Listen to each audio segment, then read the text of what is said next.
ಓಂ ವ್ಯಾಖ್ಯಾಮುದ್ರಾಂ ಕರಸರಸಿಜೈಃ ಪುಸ್ತಕಂ ಶಂಖಚಕ್ರೆ ಬಿಭ್ರದ್ಭಿನ್ನ ಸ್ಫಟಿಕರುಚಿರೆ ಪುಂಡರೀಕೆ ನಿಷನ್ನಃ ಅಮ್ಲಾನಶ್ರೀರಮೃತವಿಶದೈರಂಶಭಿಪ್ಲಾವಯನ್ ಮಾಮಾವಿರ್ಭೂಯಾದನಗಮಹಿಮಾ ಮಾನಸೇ ವಾಗಧೀಶಃ ನಮಸ್ತೆ ಪ್ರಾಣೇಶ ಪ್ರಣತ ವಿಭವಾಯ ನಿಮಗಾಹ ನಮಸ್ವಾಮಿನ್ ರಾಮಪ್ರಿಯತಮನಮನ್ ಗುರುಗುಣ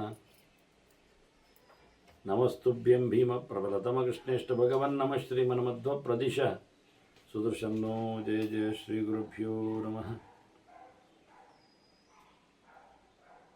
ನಾರಾಯಣಂ ಸುರಗುರುಂ ಜಗದೇಕನಾಥಂ ಭಕ್ತಪ್ರಿಯಂ ಸಕಲಲೋಕನಮಸ್ಕೃತಂ ಚ ತ್ರೈಗುಣ್ಯವರ್ಜಿತಮಜಂ ವಿಭುಮಾದ್ಯಮೀಶಂ ವಂದೇ ಭುವಗ್ನಂ ಅಮರಾಸುರಸಿದ್ಧವಂದ್ಯಂ ನಾರಾಯಣಂ ನಮಸ್ಕೃತ್ಯ ನರಂ ಚೈವ ನರೋತ್ತಮಂ ದೇವೀಂ ಸರಸ್ವತೀಂ ವ್ಯಾಸಂ ತತೋ ಜಯಮುದೀರಯೇ. ವೇದವ್ಯಾಸರ ಮಹಾಭಾರತದ ಚಿಂತಕರಿಗೆ ವಂದನೆಗಳು. ಶಾಂತಿ ಪರ್ವದ 242ನೇ ಪ್ರವಚನ. ಬಹಳ ಸುಂದರವಾದ ಒಂದು ಸಂವಾದವನ್ನು, ವೃತ್ತಾಂತವನ್ನು ಭೀಷ್ಮರು ಧರ್ಮರಾಜನಿಗೆ ಹೇಳಿದ್ದಾರೆ.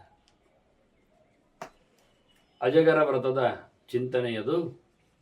ಪ್ರಹ್ಲಾದನಿಗೆ ಆ ಬ್ರಾಹ್ಮಣ ಅಜಗರ ಹೇಳ್ತಾ ಇದ್ದಾನೆ, ನನಗಿದು ತುಂಬ ಇಷ್ಟವಾಗಿದೆ ಈ ವ್ರತ. ಅಜಗರ ವ್ರತವಿದಂ ಶುಚಿ ಚರಾಮಿ, ವ್ರತವಿದಂ ಅಜಗರಂ ಶುಚಿಶ್ಚರಾಮಿ ಅಂತ ಬಹಳ ನೆಮ್ಮದಿಯಿಂದ ಖುಷಿಯಲ್ಲಿ ನಾನು ಇದನ್ನು ನಡೆಸಿಕೊಡ್ತಾ ಬಂದಿದ್ದೇನೆ. ಅದು ಏನು, ಸುತ್ತಮುತ್ತಲಿನ ಜನರ ದುಷ್ಟತನವನ್ನೆಲ್ಲ ನೋಡಿ ನಾನಿದನ್ನು ಕಲಿತುಕೊಂಡೆ. ಬಹುವಿಧಂ ಅನುದೃಶ್ಯ ಚ ಅರ್ಥಹೇತೋ, ದುಡ್ಡಿಗಾಗಿ ಜನರು ಬಹಳ ಕೆಲಸಗಳನ್ನು ಮಾಡ್ತಾರೆ. ಕೃಪಣಂ, ಇಲ್ಲಿ ನೋಡಿದರೆ ಬಹಳಷ್ಟು ದೈನ್ಯದಿಂದ, ಅಂತಹ ಒಂದು ನೀಚತನ, ಅಲ್ಪತನ ಇರಬಾರ್ದು. ಆ ರೀತಿಯಾಗಿ ಇಹ ಆರ್ಯಂ ಅನಾರ್ಯಂ ಎಂಥದ್ದು ಅಂತ ಇಲ್ಲ. ಆಶ್ರಯಂತ, ಕೆಟ್ಟದ್ದು ಮಾಡ್ತಾರೆ, ಒಳ್ಳೆಯದು ಮಾಡ್ತಾರೆ, ತಿಳಿದು ಮಾಡ್ತಾರೆ, ತಿಳಿಯದೇ ಮಾಡ್ತಾರೆ. ಬಹಳ ಪ್ರಕಾರದಲ್ಲಿ ಅದನ್ನೆಲ್ಲ ನಡೆಸಿಕೊಡ್ತಾರೆ ಜನ. ಹೀಗಾಗಿ ಅವರ ಯದ್ವಾ ತದ್ವಾ ಕ್ರಿಯಾಕಲಾಪಗಳನ್ನೆಲ್ಲ ನೋಡಿ ನಾನು ಅದಕ್ಕಿಂತ ದೂರ ನಿಂತು, ಉಪಶಮ ರುಚಿ ಆತ್ಮವಾನ್, ನನಗೊಂದು ದೇಹ ಇದೆ, ಈ ದೇಹದಲ್ಲಿ ಶುದ್ಧವಾಗಿ ಮನಸ್ಸಿರಬೇಕು, ಅದರ ಜೊತೆಯಲ್ಲಿ ಜೀವನ ಸಾಗಲಿಕ್ಕೆ ಉಂಟು, ಅದು ದೇವರಿಗೆ ಮೆಚ್ಚುಗೆ ಆಗಬೇಕು ಏನೋ ಎಲ್ಲ ಎಚ್ಚರದಲ್ಲಿ. ಅವರಲ್ಲಿ ದೇವರೇ ಇಲ್ಲದಾಗಿ ಯೋಚನೆ ಮಾಡ್ತಾರೆ, ಜೀವವೇ ಇಲ್ಲದಂತೆ ನಡೆಸ್ತಾರೆ, ಮನಸ್ಸೇ ಕೊಡದೆ ಕೆಲಸ ಮಾಡ್ತಾರೆ, ಕೇವಲ ದೇಹ ಭೋಗ. ಅದಕ್ಕಾಗಿ ಮಾಡಬಾರದ್ದು ಮಾಡ್ತಾರೆ, ಮಾಡಬೇಕಾದ್ದು ಬಿಡ್ತಾರೆ. ಇದನ್ನೆಲ್ಲ ನಾನು ಪ್ರತಿನಿತ್ಯ ನೋಡ್ತೇನಲ್ಲ, ನೋಡಿ ಪ್ರಶಾಂತ. ಅದರಿಂದ ಹಿಂದೆ ಒಂದು ನಾನು ವ್ರತಮಿದಮಾಜಗರಂ ಶುಚಿ ಚರಾಮಿ, ಬಹಳ ಚಂದವಾಗಿ ನಾನು ನಿರ್ಲಿಪ್ತನಾಗಿ ಈ ಕೆಲಸವನ್ನು ನಡೆಸ್ತಾ ಇದ್ದೇನೆ ಅಂತ. ಸುಖಂ ಅಸುಭಂ ಅಲಾಭಂ ಅರ್ಥಲಾಭಂ ರತಿಮರತಿಂ ಮರಣಂ ಜೀವಿತಂಚ ವಿಧಿ ನಿಯತಮವೇಕ್ಷ್ಯ. ಸಿಗುವುದು ಬಿಡುವುದು, ನೀವೇನು ಹೇಳ್ತೀರಿ, ದುಡ್ಡಿಗೋಸ್ಕರ ಬಹಳಷ್ಟು ಮಾಡಬಾರದು ಮಾಡ್ತಾನೆ, ಹೇಳಿದ್ದು ಮಾಡುವುದಿಲ್ಲ ಹೇಳಿಕೊಂಡು ಮತ್ತೆ ಲಾಭ ಆಗೋದು ಬೇಡವಾ? ಮಾರಾಯ, ಏನು ದುಡಿದ್ರೂ ಲಾಭ ಆಗಬೇಕು ಅಂತಿಲ್ಲ. ದುಡಿಯದವನಿಗೂ ಲಾಭ ಆಗ್ತದೆ, ದುಡಿದವನಿಗೂ ನಷ್ಟ ಆಗ್ತದೆ. ಲಾಭ ಅಲಾಭ, ಸುಖ ಆಗ್ತದೆ ದುಡಿದವನಿಗೆ, ಇಲ್ಲ ದುಃಖವೂ ಆಗ್ತದೆ. ದುಡಿಯದವನಿಗೆ ದುಃಖ ಆಗ್ತದೆ, ಇಲ್ಲ ಸುಖವೂ ಆಗ್ತದೆ. ಇಷ್ಟ ಅನಿಷ್ಟಗಳು, ಲಾಭ ಅಲಾಭಗಳು, ಸುಖ ದುಃಖಗಳು, ಸಾವು ನೋವುಗಳು, ಸಂಕಟಗಳು ಎಲ್ಲವೂ ಸಹ ಹಣೆ ಬರಹ, ವಿಧಿನಿಯತ, ದೈವದ ಮೇಲಿದೆ, ಅದೃಷ್ಟದ ಆಟ, ದೇವರಿಗೆ ಹೇಳಿದಂತೆ ಆಗುವುದು, ಎಲ್ಲ ಒಂದೇ ಅರ್ಥ. ಇದನ್ನು ನೋಡುತ್ತಾ ಇದ್ದೇನೆ ನಾನು ಎಲ್ಲೆಡೆ. ಇದರ ಬಗ್ಗೆ ನನಗೆ ಗಮನ ಇದೆ. ಸುಖಂ ಅಸುಖಂ ಅಲಾಭಂ ಅರ್ಥಲಾಭಂ ರತಿಮರತಿಂ ಮರಣಂ ಜೀವಿತಂಚ ವಿಧಿ ನಿಯತಂ ಅವೇಕ್ಷ್ಯ ತತ್ವತೋಹಂ. ನಮ್ಮ ಕೈಯಲ್ಲಿ ಯಾವುದೂ ಇಲ್ಲ. ಶಾಸ್ತ್ರೀಯವಾಗಿ ನೋಡಿಕೊಂಡ್ರು, ವ್ಯಾವಹಾರಿಕವಾಗಿ ಪರಿಗಿಸಿದ್ರು, ಸಹಜವಾಗಿ ಅರ್ಥ ಮಾಡಿಕೊಳ್ಳಿಕ್ಕೆ ಹೋದರು, ನಮ್ಮ ಕೈಯಲ್ಲಿ ಏನು ಆಟ ಸಾಗುವುದಿಲ್ಲ ಅಂತ ಅರ್ಥವಾಗಿಯೇ ವ್ರತಮಿದಮಾಜಗರಂ ಶುಚಿಶ್ಚರಾಮಿ. ಇಂತಹ ಸುಂದರವಾದ ಅಜಗರ ವೃತ್ತ ಮಾಡಿದ್ದೇನೆ. ಅದೆಂಥದ್ದು ಅಜಗರ ವೃತ್ತ ಅಂದರೆ ಅದರ ವಿವರಣೆ ಮುಂದೆ ಹೇಳ್ತಾನವನು. ಅಪಗತ ಭಯ ರಾಗ ಮೋಹದರ್ಪ, ಯಾವುದರ ಮೇಲೂ ನನಗೆ ಆಸೆ ಇಲ್ಲ. ಅಯ್ಯೋ ಬೇಕೇ ಬೇಕಲ್ಲ ಎನ್ನತಕ್ಕಂತಹ ಒಂದು ಅತಿ ವ್ಯಾಮೋಹವೂ ಇಲ್ಲ. ನನಗೆ ಸಿಗಲೇಬೇಕು ಅಂತ ದಪ್ಪ ಬಿಂಕ ಸೊಕ್ಕು ಇದೇನಿಲ್ಲ. ಯಾವುದರ ಹೆದರಿಕೆ ಇಲ್ಲ. ಮತ್ತೆ ಎಲ್ಲವನ್ನು ತೊರೆದಿದ್ದೇನೆ. ಧೃತಿ ಮತಿ ಬುದ್ಧಿ ಸಮನ್ವಿತ, ಧೈರ್ಯ, ಒಳ್ಳೆ ಉಪಾಯ, ಹೇಗಿರಬೇಕೆನ್ನತಕ್ಕ ಬುದ್ಧಿಮತ್ತೆ, ಯೋಚನೆ ಇವೆಲ್ಲ ಗಟ್ಟಿಯಾಗಿದೆ. ಹಾಗಾಗಿ ನಾನು ಪರಮಾತ್ಮನಲ್ಲಿ ಪೂರ್ಣ ನೆಲೆಗೊಂಡಿದ್ದೇನೆ. ಪ್ರಶಾಂತ. ಪ್ರಶಾಂತ ಅಂದರೆ ಚೆನ್ನಾಗಿದ್ದೇನೆ ಅಂತ ಅರ್ಥ, ಸುಖವಾಗಿರ್ತೇನೆ ಅಂತ ಅರ್ಥ, ಸುಮ್ಮನೆ ಇರ್ತೇನೆ ಅಂತ ಅರ್ಥ, ದೇವರಲ್ಲಿ ಇರ್ತೇನೆ ಎನ್ನುವುದು ಅರ್ಥ. ಹಾಗಾಗಿ ಆರಾಮವಾಗಿ ನಾನು ಭಗವಂತನಲ್ಲಿ ಚಿಂತನೆ ಮಾಡ್ತಾ ಸುಖವನ್ನು ಉಣುತ್ತಾ ಎಲ್ಲವನ್ನು ತೊರೆದು ದೂರದಲ್ಲಿದ್ದೇನೆ. ಉಪಗತ ಫಲಭೋಗಿನೋ ನಿಶಾಮ್ಯ. ನಿಜವಾಗಿ ಕೆಲಸ ಮಾಡಿದವರು ಫಲದ ಸ್ವಾಮಿಗಳಾಗ್ತಾರೆ. ಖಂಡಿತವಾಗಿಯೂ ಫಲವನ್ನು ಉಣ್ತಾರೆ. ಫಲಮತ ಉಪವತ್ತೇ ಅಂತ ಹೇಳಿ ಭಗವಂತನಿಂದಲೇ ಎಲ್ಲವೂ ನಮಗೆ ದೊರಕ್ತದೆ. ಹಾಗೆ ಇಂಥವರನ್ನು ನಾನು ಕಂಡಿದ್ದೇನೆ. ಕರ್ತವ್ಯತ್ವೇನ ಮಾಡುವುದು, ಫಲದ ಬಗ್ಗೆ ಯಾವತ್ತೂ ಯೋಚನೆ ಇಲ್ಲದೆ ಭಗವಂತನಿಗೆ ಸಮರ್ಪಿಸಿರುವುದು. ಅವನು ಖಂಡಿತವಾಗಿ ಅದಕ್ಕೆ ಸಂಬಂಧಪಟ್ಟಂತೆ ಇಹಾಮೂತ್ರದ ಫಲವನ್ನು ಕೊಟ್ಟೇ ಕೊಡ್ತಾರೆ, ಅದನ್ನು ಅನುಭವಿಸ್ತಾರೆ. ಹೀಗಾಗಿ ಬಹಳ ಚೆನ್ನಾಗಿ ಭಗವದ್ದತ್ತವಾದಂತಹ ಕರ್ಮ ಫಲದಿಂದ ಆರಾಮವಾಗಿರುವವರನ್ನು ನಾನು ನೋಡಿಯೇ ನನಗೂ ಸಹ ಭಗವಂತ ಕೊಟ್ಟೇ ಕೊಡ್ತಾನೆ. ಮಾಡುವುದಷ್ಟೇ ನನ್ನ ಕರ್ಮ.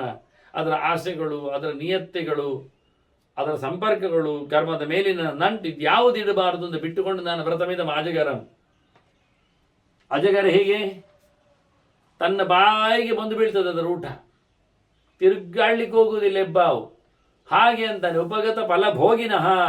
ಉಪಗತ, ಸುಪ ಅಂದರೆ ಸಮೀಪ, ಗತ ಅಂದರೆ ಬಂದದ್ದು, ಫಲ ಅಂದರೆ ಊಟ, ಭೋಗಿ ಅಂದರೆ ತಿನ್ನು.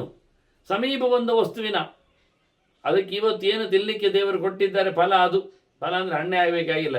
ಇವತ್ತಿನ ಬದುಕಿನ ಫಲ ಯಾವುದು ಅದು ಸಿಗ್ತದೆ ಕೈಗೆ. ಆಡು ಮರಿಯೋ ಅಥವಾ ಮೊಲದ ಮರಿಯೋ, ಅದು ಜಿಂಕೆ ಮರಿಯೋ, ಇನ್ನೇನೋ ಮನುಷ್ಯನೇ ಮರಿಯೋ. ಮತ್ತೆ ಉಪಗತ ಫಲ ಭೋಗಿನ. ಭೋಗಿ ಅಂದ್ರೇನು? ತಲೆ ಉಳ್ಳದು, ಹೆಡೆ ಉಳ್ಳದು ಅಂತ ಒಂದು ಅರ್ಥ. ನಾನು ಹಾವನ್ನು ನೋಡಿದೆ. ಉಪಗತ ಫಲ ಅದು ತನಗೆ ಬೇಕಾದ್ದು ತಾನು ಪಡೀತಾ ಇದೆ. ತನಗೆ ಬೇಕಾದ್ದನ್ನು ಪಡೆಯುವ ಹಾವಿನ ವ್ರತ ಇದು ನಾನು ಮಾಡ್ತಾ ಇದ್ದೆ, ಅಜಗರ ವ್ರತ. ನನಗೆ ಮನೆ ಯಥಾರ್ಥದ ಅಂದ. ಕರ್ಮದ ಫಲವನ್ನು ತಾವಷ್ಟಕ್ಕೆ ತೊರೆದವರು ಕರ್ಮಫಲವನ್ನು ಉಣ್ಣುತ್ತಾರೆ. ಉಪಗತ ಫಲ ಭೋಗಿನ.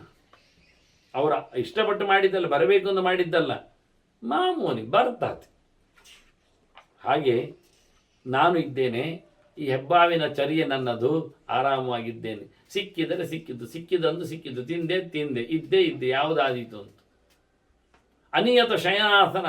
ಮಲಗಿರುತ್ತೇನೆ ಅಂತ ಗೊತ್ತಿಲ್ಲ, ಕೂತಿರ್ತೇನೆ ಅಂತ ಅಲ್ಲ, ನಿರ್ಬಂಧ ಇಲ್ಲ, ನಿಯತ್ತಿ ಇಲ್ಲ.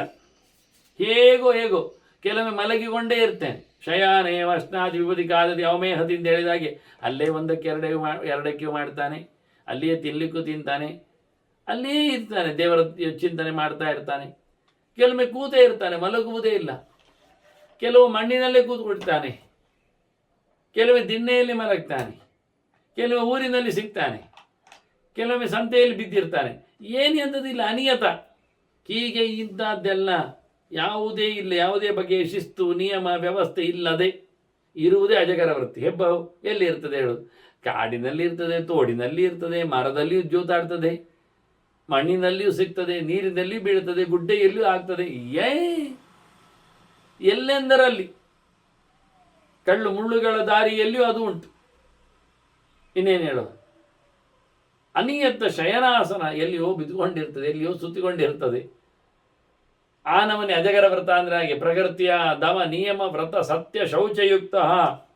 ಹಾಗೆ ಹೇಳಿಕೊಂಡು ಗಲೀಜು ಅಲ್ಲ, ಬಾಯಲ್ಲಿ ಸುಳ್ಳಿಲ್ಲ, ವ್ಯವಸ್ಥೆಯಲ್ಲಿ ಏನು ಮೋಸ ಇಲ್ಲ, ಆರಾಮವಾಗಿ ಶುದ್ಧವಾದ ದಮನವುಳ್ಳ, ಚೆನ್ನಾಗಿ ತನ್ನನ್ನು ತಾನು ನೋಡಿಕೊಂಡಿರುವ ಬಹಳ ಪ್ರಾಮಾಣಿಕವಾದ ಬದುಕಿತು. ಪ್ರಕೃತಿಯ ದಮ ನಿಯಮ ವ್ರತ ಸತ್ಯ ಶೌಚಯುಕ್ತ. ಮೀಯುವುದಾಗಲಿ, ಇರುವುದಾಗಲಿ, ತಿನ್ನುವುದಾಗಲಿ ಒಂದು ವ್ಯವಸ್ಥಿತವಾದ ಸಿಕ್ಕಿದ್ದನ್ನೆಲ್ಲ ತಿನ್ನುವುದು, ತಿಂತಾ ಇರುವುದು ಅಂತ ಯೋಚನೆ ಅಲ್ಲ. ತಿನ್ನಲಿಕ್ಕೆ ಸಿಗ್ತದೆ ಅಂತ ಇಷ್ಟೇ ಹೊರತು ಇಷ್ಟೇ ಅದೇ ಇದೆ ಅಂತ ಅಲ್ಲ. ಆ ರೀತಿಯಾಗಿ ಅದರ ಮೇಲೆ ಒಂದು ಭಿಕ್ಷೆಯ ಧರ್ಮ ಹೇಳಲಿಕ್ಕುಂಟು. ಭಿಕ್ಷಾಟನೆಗೆ ಹೋಗ್ಲಿಕ್ಕುಂಟಲ್ಲ, 4-6 ಮನೆಯನ್ನು ಕೇಳಲಿಕ್ಕುಂಟಲ್ಲ, ಒಂದು ಊರಿನಲ್ಲಿ 1 ದಿನ ಬಿಟ್ಟು ಹೆಚ್ಚು ದಿನದಲ್ಲಿ ಇರಲಿಕ್ಕೆ ಇಲ್ಲ ಅಂತಲೂ ಉಂಟಲ್ಲ. ದೊಡ್ಡ ಊರಾದರೆ 3 ದಿನ, ಸಣ್ಣ ಊರಾದರೆ 1 ದಿನ. ಒಂದು ಗಮ್ಮತ್ತು ಕೇಳಿದರೆ, ಊರಿನಲ್ಲಿನ ಮನೆ ಭಿಕ್ಷೆ ಕೊಡುವಂಥದ್ದು ಹೆಚ್ಚು ಎನ್ನತಕ್ಕಂಥ ನೋಟ್ಸ್ ಇರಬಾರ್ದು ಅಂತಾನೆ. ನೋಟಿಸ್, ಗುರುತು ಹಾಕಿಕೊಂಡು ಹೋಗ್ಲಿಕ್ಕಿಲ್ಲ. ಆ ಮನೆಗೆ ಹೋದರೆ ತುಂಬ ಕೊಡ್ತಾರೆ, ಒಳ್ಳೆದು ಕೊಡ್ತಾರೆ, ಚೆನ್ನಾಗಿರ್ತದೆ ಅಂತ ಹೇಳಿಕೊಂಡು ಒಬ್ಬರಿಬ್ಬರು ಮಾತಾಡಿಯೋ ಕೇಳಿಯೋ ಇದು ಭಿಕ್ಷೆಯಲ್ಲಿನ ಒಂದು ಧರ್ಮ. ಹೀಗೆ ಹೋಗುವುದು, ಸಿಕ್ಕಿದರೆ ಸಿಕ್ಕಿದು, ಇಲ್ಲ ಆದರೆ ಇಲ್ಲ. ಹಾಗೆ ಅದರಂತೆ ಇಲ್ಲಿ ಬಹಳಷ್ಟು ನಿಯಮ ವ್ರತಗಳುಂಟು. ಹುಡುಕಿಕೊಂಡು ಹೋಗಲಿಕ್ಕಿಲ್ಲ, ಸಿಕ್ಕುವಲ್ಲಿ ಇರಲಿಕ್ಕಿಲ್ಲ, ಯಾರಿಗೂ ಪರಿಚಯ ಮಾಡಿಕೊಂಡು ಬೀಳುವುದಲ್ಲ. ಹಾಗಾಗಿ ಬಹಳ ಅದ್ಭುತವಾದ ವ್ಯವಸ್ಥೆ. ತನ್ನನ್ನು ತಾನು ತೋರಿಸಿಕೊಳ್ಳದೆ, ನಿಗ್ರಹಿಸಿಕೊಂಡು, ನಿಯಮವನ್ನು ಪಾಲಿಸಿದ, ವ್ರತ ಬಿಡದೆ, ಶುದ್ಧ ಪ್ರಾಮಾಣಿಕನಾಗಿ, ನಿರ್ಮಲನಾಗಿ, ಭಗವಂತನ ಎಚ್ಚರಲ್ಲವನಾಗಿ, ಅಪಗತ ಫಲ ಸಂಚಯ ಯಾವುದನ್ನು ಒಟ್ಟು ಮಾಡಿಕೊಳ್ಳಿಕ್ಕಿಲ್ಲ. ನಾಳೆಗೆ ಅಂತಿಲ್ಲ, ಮತ್ತೆಗೆ ಅಂತಿಲ್ಲ, ಈಗಕ್ಕೆ ಅಂತ ಇನ್ನೊಂದಿಲ್ಲ. ಹರಿಯುವ ನೀರಿಗೆ ತೊರೆಗೆ ಬಾಯಿ ಕೊಟ್ಟಾಗಿ ಮತ್ತೆ ಹೊತ್ಕೊಂಡು ಹೋಗ್ಲಿಕ್ಕಿಲ್ಲ. ನೀರು ಬಂದಾಗ ನೀರು ಬೇಕಾದ ಈ ರೀತಿಯಾಗಿ ಕರ್ಮವನ್ನು ಮಾಡಿ ಅದರ ಫಲವನ್ನು ಒಟ್ಟು ಮಾಡಿಕೊಳ್ಳದೆ ಫಲ ತ್ಯಾಗ. ಕೆಲವು ಕರ್ಮಗಳದ್ದೇ ತ್ಯಾಗ, ಕಾಮಕರ್ಮಗಳದ್ದು, ಕಾಮ್ಯವಾದವುಗಳದ್ದು. ಇನ್ನು ನೈಮಿತ್ತಿಕ ಕರ್ಮಗಳಿಗೆ ಅದು ಏನು ದೊಡ್ಡ ಸಂಗತಿ ಅಲ್ಲ. ನಿತ್ಯ ಕರ್ಮಗಳಿಗೆ ತ್ಯಾಗ ಇಲ್ಲ, ನೈಮಿತ್ಯ ಕರ್ಮಗಳಿಗೆ ಫಲವನ್ನು ಬಯಸಲಿಕ್ಕಿಲ್ಲ. ಹೀಗಾಗಿ ಎಲ್ಲ ಕರ್ಮದ ನಂಟನ್ನು, ಆಸೆಯನ್ನು, ಸಂಘವನ್ನು, ಆಸಕ್ತಿಯನ್ನು, ಫಲದಾಸೆಯನ್ನು ಬಿಟ್ಟುಕೊಟ್ಟು ಅದನ್ನು ಒಟ್ಟು ಮಾಡಿಕೊಂಡದ್ದು ಇಲ್ಲ. ಮಾಡಿ ಮಾಡಿ ಮಾಡಿ ಪ್ರಹೃಷ್ಟ ಖುಷಿಯಾಗಿದೆ. ಯಾಕೆ? ಯಾವುದರದ್ದು ಸಂಬಂಧ ಇಲ್ಲದೆ ಇದ್ದದ್ದೆಂದು ಖುಷಿ. ಪರೇಹೃಷ್ಟ ಭಗವಂತನಲ್ಲಿ ಇದ್ದುಕೊಂಡು ಖುಷಿಪಟ್ಟಿದ್ದಾನೆ. ವ್ರತಕರವಾಜಕರಂ ಶುಚಿಶ್ಚರಾಮಿ ಇದಂ. ಇಂತಹ ಒಂದು ವ್ರತ ನನಗೆ ತುಂಬ ಇಷ್ಟ ಆಗಿದೆ, ಮಾಡ್ತಾ ಇದ್ದೇನೆ ಅಂದವ ಪ್ರಹ್ಲಾದನಿಗೆ. ಅಭಿಗತಂ ಅನುಸುಖಾರ್ಥಂ ಇಹನಾರ್ಥೈ ಉಪಗತ ಬುದ್ಧಿ ಅಪೇಕ್ಷೆಯ ಚ ಆತ್ಮ ಸಂಸ್ಥಂ. ಕೆಲವರನ್ನು ನೋಡಿಯೇ ನನಗೆ ಸ್ವಲ್ಪ ಬೇಜಾರಾಗಿದೆ, ವೈರಾಗ್ಯ ಬಂದಿದೆ. ಹೆಚ್ಚಿನಲ್ಲವರೆಲ್ಲ ದೇಹದಲ್ಲಿಯೇ ಇರುವುದು, ಮತ್ತು ದೇಹದಲ್ಲಿ ಇರುವುದು ಮತ್ತೆ ಮತ್ತೇನಿರುವುದು ಅಲ್ಲ, ದೇಹವನ್ನೇ ನಂಬಿರುವುದು. ಅವರಿಗೆ ದೇಹಕ್ಕಿಂತ ಆದ ದೊಡ್ಡ ಸುಖವೇ ಇಲ್ಲ, ಸೊತ್ತೇ ಇಲ್ಲ. ಅವರಿಗೆ ಜೀವ ಉಂಟು ಅಂತಲೇ ಗೊತ್ತಿಲ್ಲ, ಜೀವನ ಉದ್ಧಾರಕ್ಕೆ ಯೋಚನೆ ಇಲ್ಲ. ಹೇಳಿದರೆ ಹೀಗಂತೂ ದೇವರು ಹೀಗೆ ಕೊಟ್ಟಿದ್ದಾನಲ್ಲ, ಹಾಗೆ ಇರ್ತೇವೆ ಅಂತ ಹೇಳ್ತಾ ಇದ್ದಾರೆ. ಹೀಗಾಗಿ ದೇಹದ ಒಳಗೆ ಬಿದ್ದುಕೊಂಡಿರುವವರು ಅವರು ದುಃಖಕ್ಕಾಗಿಯೇ ದುಡಿದಾಗೆ ಕಾಣ್ತದೆ. ಅವರ ಚೇಷ್ಟೆಗಳೆಲ್ಲ ದುಃಖವೇ ಆಗ್ತದೆ. ಎಲ್ಲಿ ನೋಡಿದರಲ್ಲಿ ನಾನು ಚೆನ್ನಾಗಿ ಬುದ್ಧಿಯನ್ನು ಗಟ್ಟಿ ಮಾಡಿಕೊಂಡು ನೋಡ್ತಾ ಇದ್ದೇನೆ. ಅವರು ಮಾಡತಕ್ಕ ಚೇಷ್ಟೆಗಳಿಂದ ಎಲ್ಲ ದುಃಖವೇ ಆಗುವುದು. ಅವರು ಮಾಡಿದ್ದೆಲ್ಲ ದುಃಖಕ್ಕೋಸ್ಕರ ಮಾಡಿಕೊಂಡಾಗೆ ಕಾಣುತ್ತದೆ. ಈಗ ಊಟ ಮಾಡೋದು ಸುಖ ಕೇಳೋದಾ? ಊಟ ಮಾಡೋದ್ರಿಂದ ದುಃಖ ಆಗ್ತದೆ. ಎಲ್ಲಿ ಶುಗರ್ ಬರ್ತದೋ, ಎಲ್ಲಿ ಕೊಲೆಸ್ಟ್ರಾಲ್ ಉಪದ್ರ ಮಾಡ್ತದೋ, ಎಲ್ಲಿ ಆಹಾರದಲ್ಲಿ ಪಾಯ್ಸನ್ ಆಗ್ತದೋ, ಎಲ್ಲಿ ವಾಟರ್ ಇನ್ಫೆಕ್ಷನ್ ಆಗ್ತದೋ, ಎಲ್ಲಿ ಯಾರಾದರೂ ಕಣ್ಣು ಹಾಕಿ ನೋಡಿಬಿಟ್ಟು ಅಯ್ಯೋ ಹೇಳಿ ಮೈಗೆ ಹಿಡಿಸದೆ ವಾಂತಿ ಆಗ್ತದೋ, ಭೇದಿ ಆಗ್ತದೋ, ದೃಷ್ಟಿ ಆಗ್ತದೋ, ಇನ್ನೇನಾದರೂ ತಿನ್ನುವುದರಲ್ಲಿ ಯಾರದ್ದಾದರೂ ಸಂಕ್ರಾಂತಿ, ಅವರದ್ದು ಮೋನೋಪೋಲಿಗಳು, ಅವರ ಯೋಚನೆಗಳು, ಥಾಟ್ ವೇವ್ಸ್ಗಳು ಹಾಳಾಗಿ ಹೋಗಲಿ ಅನ್ನತಕ್ಕ ಭಾವನೆಗಳು, ಇದೆಲ್ಲ ನಮಗೆ ಒಳಗೆ ಆಕ್ರಮಣ ಮಾಡ್ತದೋ ನೋಡಿ. ಎಷ್ಟು ಹೆದರಿಕೆ ನೋಡಿ. ಒಂದು ತಿನ್ನುವಾಗ ನೆಮ್ಮದಿ ಎಲ್ಲಿಲ್ಲ ತಿನ್ನಲಿಕ್ಕೆ. ಮಾಡಿದ್ದು ಹೇಗೆ ಎನ್ನುವುದು ಯೋಚನೆಯೇ ಬೇರೆ. ಅವನು ಮೈ ಮುಟ್ಟಿಕೊಂಡು ತಲೆ ತುರುಕಿಸಿಕೊಂಡೆಲ್ಲ ಮಾಡಿದ್ದಾನೆ ಎಲ್ಲೋ ಯೋಚನೆಗಳೇ ಬೇರೆ. ಅವನು ಸಟ್ಟುಗ ತೊಳೆದಿದ್ದಾನೋ, ಪಾತ್ರೆ ಕ್ಲೀನ್ ಮಾಡಿದ್ದಾನೋ, ದವಸ ಧಾನ್ಯಗಳನ್ನು ತೊಳೆದಿದ್ದಾನೋ, ಅದನ್ನು ಹುಡುಕಿದ್ದಾನೋ, ಅದರಲ್ಲಿ ಹುಳ ಒಪ್ಪಟ್ಟೆಗಳು ಕಸಗಡ್ಡಿಗಳು ಉಂಟಾ ಇಲ್ವೋ ನೋಡಿದ್ದಾನೋ, ತೆಗೆದಿದ್ದಾನೋ, ಯಾರು ಕೇಳೋದು? ತಂದ, ಗೋಣಿ ಹರಿದ, ದುರಿಪಿದ, ಗೊಟಾಯಿಸಿದ, ಆಚೆ ಈಚೆ ನೋಡಿದ, ಎಣ್ಣೆಯು ಮತ್ತೊಂದು ಹಾಕಿದ, ಮಾಡಿ ಇಟ್ಟ. ಅಲ್ಲಿ ಮನುಷ್ಯ ಅದನ್ನು ಎತ್ತಿ ತಿಂದ. ಅದರ ಮುಂಚೆ 10 ಜನ ನೋಡಿರ್ತಾರೆ. ಈ ಅಷ್ಟು ದೊಡ್ಡ ಗಂಗಾ ನದಿ ಸಮ್ಮೇಳನ ಹಾಳಾಯಿತು ಒಂದು ಬೊಬ್ಬೆ ಹೊಡಿತಾ ಇದ್ದಾರೆ. ಇವರೆಲ್ಲ ಧರ್ಮದ ನೆಲೆ ಅಂತ ಹೇಳಿಕೊಂಡು ಉಗುಳಿ ಕೊಟ್ಟದ್ದು, ತೋಡಿನಲ್ಲಿದ್ದ ನೀರಿನಲ್ಲಿ ತೊಳೆದಿಟ್ಟದ್ದು. ಇದಕ್ಕೆಲ್ಲ ಯಾವಾಗಾದ್ರೂ ಯಾರಾದ್ರೂ ಹೇಳಿದ್ರ ರೋಗ ರುಜಿನಗಳಿಗೆ ಆವಾಸ ಸ್ಥಾನಗಳಿವು ಅಂತ? ಅಲ್ಲಲ್ಲಿ ಕಟ್ಟಿದ ಹೂವುಗಳ ರಾಶಿಗಳು, ಯಾರು ಮಾತಾಡ್ಲಿಕ್ಕೆ, ಎಲ್ಲಿ ಮಾತಾಡ್ಲಿಕ್ಕೆ? ಇದೆಲ್ಲ ಆಗುವವರಿಗೆ ಕಣ್ಣು ಕಾಣಲಿಲ್ಲ ಹಾಳಾಗ್ತಾ ಇದೆ ಅಂತ ನೋಡಿಕೊಂಡ್ರವರು. ಅದನ್ನೆಲ್ಲ ಪ್ರಾಕ್ಟಿಕಲಿ ಕಾರ್ಖಾನೆಗಳಲ್ಲಿ ಫ್ಯಾಕ್ಟ್ರಿಗಳಲ್ಲಿ ಮಾಡಿ ತೋರಿಸ್ತಾರಲ್ಲ, ಬಾಟ್ಲಿಗಳಿಗೆಲ್ಲ ಉಗುಳಿ ಹಾಕಿ ಕಳಿಸಿ ಯಾರು ಅರ್ಥ ಪಡ್ತಾರೆ? ಹಾಗಾಗಿ ಹೇಳಿದ ಬಹಳ ವಿಚಿತ್ರವಾಗಿದೆ ಚೇಷ್ಟೆಗಳಿವರದ್ದು, ದೇಹ ಧರ್ಮದ್ದು. ನೋಡಿದೆ ತ್ರಿಷಿತ ಅನಿಯತಂ, ಬುದ್ಧಿ ಚೆನ್ನಾಗಿ ಮಾಡಿಕೊಂಡೆ ನಾನು. ಎಂಥ ಬೇಗುಗಳಿಗೊಂದು ಕೊನೆ ಉಂಟಾ? ಬಾಯಾರಿಕೆ ಒಂದು ನಿಲ್ಲುವುದುಂಟಾ? ಅದಕ್ಕೊಂದು ನಿಯಮ ಉಂಟಾ? ಹಾಗಾಗಿ ನನ್ನ ಮನಸ್ಸು ಬೇಕು ಹೇಳುತ್ತದೆ, ಲೆಕ್ಕಾಚಾರ ತಪ್ಪಿಸ್ತದೆ, ಬಾಯಾರಿಕೆ ಅಂತದೆ. ಇದನ್ನೆಲ್ಲ ನಾನು ಕಂಡು ತ್ರಿಷಿತಂ ಅನಿಯತಂ ಮನಃ ನಿಯಂತು, ಮನಸ್ಸು ಕಂಟ್ರೋಲಲ್ಲಿಲ್ಲ, ನಿಯತ್ತಿಲ್ಲ, ಅದಕ್ಕೆ ಬಾಯಾರಿದೆ. ಹಾಗಾಗಿ ಇದನ್ನು ನಿಯಂತ್ರಿಸಬೇಕಂತ ಹೇಳಿಕೊಂಡೇ ನಾನು ವ್ರತಮಿದಮಾಚಕರಂ ಶುಚಿಶ್ಚರಾಮಿ, ಹೆಬ್ಬಾವಿನಾಗಿ ಬಿದ್ದುಕೊಂಡದ್ದು ಇರಲಿಕ್ಕೆ ನೋಡಿತ್ತು. ಇದೆಲ್ಲ ಬಹುಬಗೆಯ ದುಃಖಗಳ ಅನುಭವಿಸುವ ಲೋಕ ನೋಡಿಕೊಂಡೇ ಮನಸ್ಸು ಓಡುವುದನ್ನು ನಿಲ್ಲಿಸಲು ಕಲಿತೆ ನಾನು. ಹೇಳ್ತಾನೆ ಹೇಗಿರ್ತದೆ? ನ ಹೃದಯ ಮನೋವೃದ್ಧತೆ ಮನೋಮೆ. ಇವತ್ತು ನನ್ನ ಮನಸ್ಸು ಎಂದು ದೇವರ ಬಗ್ಗೆ ಯೋಚನೆ ಮಾಡಿದಾಗ ಮಧ್ಯದಲ್ಲಿ ನಿಲ್ಲುವುದಿಲ್ಲ. ದೇವರನ್ನು ಯೋಚಿಸಬೇಕು ಅಂತ ನಾನು ಜೀವ ಹೊರಟಾಗ ಮನಸ್ಸು ಬೇಡ ಹೇಳುವುದಿಲ್ಲ. ಹೆಚ್ಚಿನವರೆಲ್ಲ ಮನಸ್ಸು ಹಾಗೆ, ಒಳ್ಳೆಯದು ಮಾಡುವ ಅಂತ ಕಿವಿಯಲ್ಲಿ ಕೇಳಿಕೊಂಡ್ರು, ಒಳ್ಳೆಯದು ಮಾಡಲಿಕ್ಕೆ ಅವಕಾಶಗಳನ್ನು ಮಾಡಿಕೊಟ್ರು, ಅವರ ಮನಸ್ಸು ಒಪ್ಪುವುದಿಲ್ಲ. ಆಗ್ರಹ, ಪ್ರಿಜುಡಿಸೆಡ್ ಮೈಂಡೆಡ್ ಅಂತೇವೆ ನಾವು, ದುರಾಗ್ರಹ ಆಗುವುದಿಲ್ಲ. ಪರಿಸರ ಮಾಡ್ತಾ ಇದೆ, ಜನರು ಹೇಳ್ತಾ ಇದ್ದಾರೆ, ಆದರೆ ಅಭ್ಯಾಸ ಆಗಿರ್ತದೆ, ಆದರೂ ಮಾಡುವುದಿಲ್ಲ ಅಂತ. ಇದಕ್ಕೆ ಅಂತ ಹೇಳುವ, ಅದನ್ನೇ ಅವರು ಗುರುತಿಸಿದವನು. ನ ಹೃದಯ ಮನೋವೃದ್ಧತೆ ಮನೋಮೆ. ನನ್ನ ಮನಸ್ಸು ಯಾವತ್ತು ಹೃದಯದಲ್ಲಿ ನಿಂತ ದೇವರನ್ನು ಮಾತಾಡಿಸದೆ ಇರುವುದಿಲ್ಲ, ವಿರೋಧಿಸುವುದಿಲ್ಲ. ಹೃದಯ ಚೆನ್ನಾಗಿರಬೇಕು ಅಂತ ನನ್ನ ಕಲ್ಪನೆ. ಹೃದಯ ಅಂದರೆ ನಾಟ್ ಓನ್ಲಿ ದ ಹಾರ್ಟ್, ಹೃದಯತೆ, ಹೃದಯಂ ಅಂದರೆ ಭಗವಂತ ಅಂತ ಅರ್ಥ, ಪ್ರಿಯನಾದವನು ಅಂತ ಅರ್ಥ, ಇಷ್ಟನಾದವನು ಅವನಿಗೆ ಅಂತ. ನನಗೆ ತುಂಬ ಇಷ್ಟ ಯಾರು? ದೇವರು. ಎಲ್ಲಿದ್ದಾನೆ? ಹೃದಯದಲ್ಲಿದ್ದಾನೆ ಅಷ್ಟೇ. ಆದರೆ ನನಗೆ ಹೃದಯ ಪ್ರಿಯ.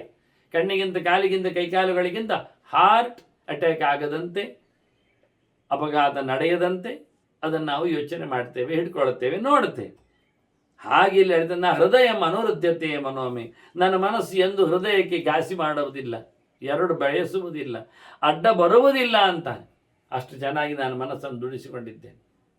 ಪ್ರಿಯ ಸುಖ ದುರ್ಲಭತಾಂ ಅನಿತ್ಯತಾಂಚ. ನನಗೆ ಒಳ್ಳೆಯ ಸುಖ ಉಂಟಲ್ಲ, ಪ್ರಿಯವಾದದ್ದು, ಇಷ್ಟವಾದದ್ದು, ಊಟದಿಂದ ಬರುವಂಥದ್ದು, ಆಟದಿಂದ ಸಿಗುವಂಥದ್ದು, ನೋಟದಿಂದ ದೊರಕಿಸಿಕೊಳ್ಳುವಂಥದ್ದು, ಇನ್ನಿತರ ವಿಷಯಗಳಲ್ಲಿ, ಇದು ಯಾವುದೇ ಲೆಕ್ಕಾಚಾರಗಳಲ್ಲಿಯೂ ನಾನು ಪ್ರಿಯ ಸುಖ ದುರ್ಲಭತಾಂ ಅನಿತ್ಯತಾಂಶ, ಇದು ನಿತ್ಯ ಸಿಗುವುದಿಲ್ಲ, ಇದು ನಿತ್ಯವೂ ಅಲ್ಲ ಎನ್ನುವುದನ್ನು ಯೋಚನೆ ಮಾಡಿಕೊಂಡು ತದ್ಭಯಂ ಉಪಲಕ್ಷಯನ್ನಿವಾಹಂ ವ್ರತಂ ಆಜಗರಂ ಇದಂ ಶುಚಿ ಚರಾಮಿ. ಹೀಗಾಗಿ ನಾನು ಇದೆರಡೂ ನೋಡಿಕೊಂಡು, ಬೇಕಾದ್ದು ಯಾವತ್ತೂ ಸಿಗುವುದೂ ಇಲ್ಲ, ಸಿಗುವಂಥದ್ದು ಪೂರ್ಣ ಪ್ರಮಾಣದಲ್ಲಿ ಇರುವುದೂ ಇಲ್ಲ. ಇದು ಅನಿತ್ಯವಾಗಿರ್ತದೆ, ಅದರಂತೆ ದುರ್ಲಭವಾಗಿ ಇರ್ತದೆ ಎನ್ನುವುದನ್ನು ಸರಿಯಾಗಿ ಅಭ್ಯಾಸ ಮಾಡಿಕೊಂಡು ಈ ವ್ರತವನ್ನು ಮಾಡ್ತಾ ಇದ್ದೇನೆ ಅಂತ. ಉಪಲಕ್ಷಯನ್ನಿವ, ಇದನ್ನು ಚೆನ್ನಾಗಿ ಗಮನಿಸಿದವನಾಗಿ ಇದ್ದುಕೊಂಡಂತ. ಬಹು ಕಥಿತವಿದಂ ಹಿ ಬುದ್ಧಿಮದ್ಭಿ ಕವಿಭಿರಪಿ ಪ್ರಥಯದ್ಭಿ ಆತ್ಮಕೀರ್ತಿಂ. ನಾನು ಲೋಕದಲ್ಲಿನ ಜನರ ವ್ಯವಸ್ಥೆಗಳನ್ನು ನೋಡ್ತಾ ಇದ್ದೇನೆ, ತುಂಬ ಮಾತಾಡ್ತಾರೆ ಅದರ ಬಗ್ಗೆ. ಬಹು ಕಥಿತವಿದಂ ಹಿ ಬುದ್ಧಿಮದ್ಭಿ, ಚೆನ್ನಾಗಿ ಬುದ್ಧಿ ಇದೆ ಅವರಿಗೆ, ಹಾಗಾಗಿ ಅಭ್ಯಾಸ ಮಾಡಿಕೊಂಡಿದ್ದಾರೆ, ಅದಕ್ಕೆ ಬೇಕಾದಷ್ಟು ಸ್ವತ್ತುಗಳನ್ನು ಇಟ್ಕೊಳ್ತಾರೆ, ಬಹು ಪ್ರಕಾರವಾಗಿ ಮಾತಾಡ್ತಾರೆ.